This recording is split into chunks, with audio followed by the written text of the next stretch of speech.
पहलगाम का जख्म, आतंक की छाया में घायल रिश्ते और चीन का दोगलापन।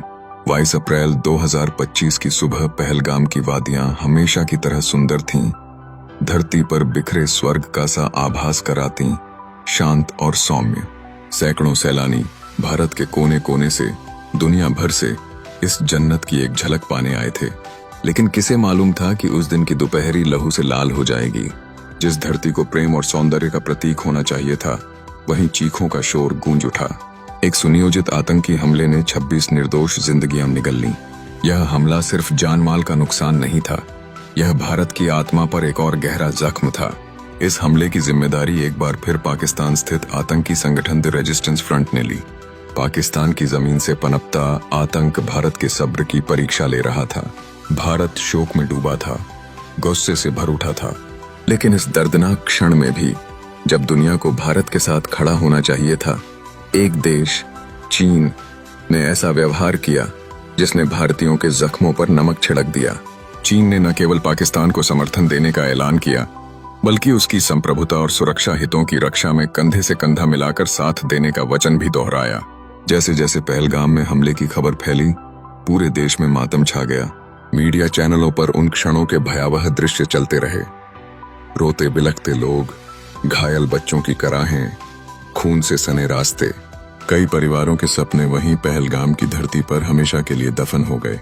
सरकारी अधिकारियों ने तत्काल बचाव अभियान शुरू किया। सेना, अर्धसैनिक बल और स्थानीय प्रशासन ने तेजी से मोर्चा संभाला। गंभीर घायलों को एयरलिफ्ट कर श्रीनगर और दिल्ली के अस्पतालों में भर्ती कराया गया। प्रधानमंत्री ने एक आपात बैठक बुलाई और पाकिस्तान को कड़ी चेतावनी दी। राष्ट्र के गुस्से और पीड़ा को शब्दों में पिरोना कठिन था। सोशल मीडिया से लेकर सड़कों तक एक ही मांग उठ रही थी, अब बहुत हो चुका। हमेशा की तरह पाकिस्तान ने अपने आतंक के ठेकेदार रवैये पर पर्दा डालने की कोशिश की। उसके उप प्रधानमंत्री डार ने बयान दिया कि इस्लामाबाद आतंकवाद के खिलाफ है और शांति का पक्षधर है। लेकिन दुनिया जानती है इन बयानों का सच कितना खोखला है। वहीं दूसरी तरफ भारत ने पाकिस्तान के खिलाफ कई कदम उठाए।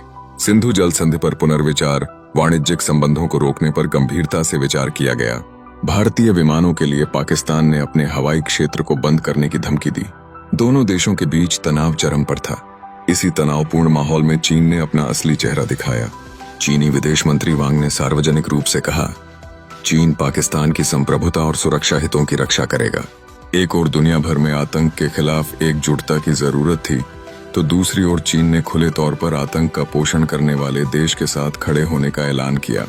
चीन ने यह भी कहा कि वह पाकिस्तान के आतंकवाद विरोधी प्रयासों का समर्थन करता है।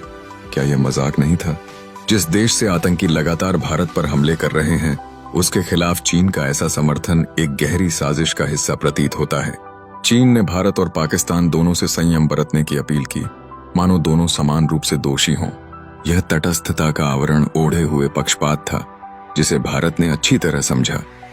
भारत की प्रतिक्रिया, भारत की जनता की भावना और वैश्विक प्रतिक्रिया। पहलगाम के इस दर्दनाक हमले के बाद भारत चुप नहीं बैठा। देश की सरकार ने फौरन उच्च स्तरीय बैठकें कर रणनीतिक और कूटनीतिक दोनों स्तरों पर कार्रवाई का खाका तैयार किया।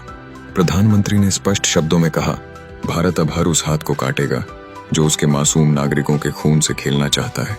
सिंधु जल संधि, जिसे भारत ने दशकों से निभाया था, पर पुनर्विचार का निर्णय हुआ। यह संधि भारत की तरफ से एक तरफा सद्भावना का प्रतीक थी, लेकिन पाकिस्तान ने बार बार इसका दुरुपयोग किया। अब भारत ने संकेत दे दिया कि यदि पाकिस्तान आतंक को अपना नीति उपकरण बनाना बंद नहीं करता, तो उसे इस जीवनदायिनी पानी से भी हाथ धोना पड़ेगा। साथ ही व्यापार, यातायात और कूटनीतिक संबंधों में ठंडापन लाने के उपाय भी तेजी से अमल में लाए गए। भारत ने दुनिया भर के मंचों पर पाकिस्तान को बेनकाब करना शुरू किया। भारतीय थल सेना और वायुसेना को भी सतर्क कर दिया गया। रक्षा प्रतिष्ठानों को उच्च अलर्ट पर रखा गया। देश की सीमाओं पर गतिविधि बढ़ा दी गई। देश अब मात्र प्रतिक्रिया नहीं कर रहा था, वह न्याय की मांग कर रहा था। पहलगाम का हमला केवल एक घटना नहीं थी, यह हर भारतीय के दिल में उठती वेदना थी। देश के कोने कोने से मातम की लहर उठी। स्कूलों, कॉलेजों, दफ्तरों में मौन रखे गए। सोशल मीडिया पर शोक और गुस्से का सैलाब उमड़ पड़ा। देश के युवाओं ने, जो आमतौर पर राजनीति से दूरी बनाकर रखते हैं, अब आवाज उठाई। आतंक के खिलाफ निर्णायक युद्ध का समय आ गया है। शहीदों के घरों पर जनसैलाब उमड़ पड़ा। हर शहर, हर गांव ने अपनी तरफ से श्रद्धांजलि दी।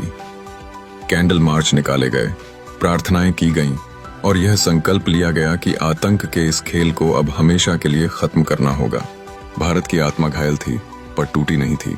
भारत दुख में डूबा था पर असहाय नहीं था। पूरे राष्ट्र ने एक स्वर में कहा, हमारे शहीदों का बलिदान व्यर्थ नहीं जाएगा।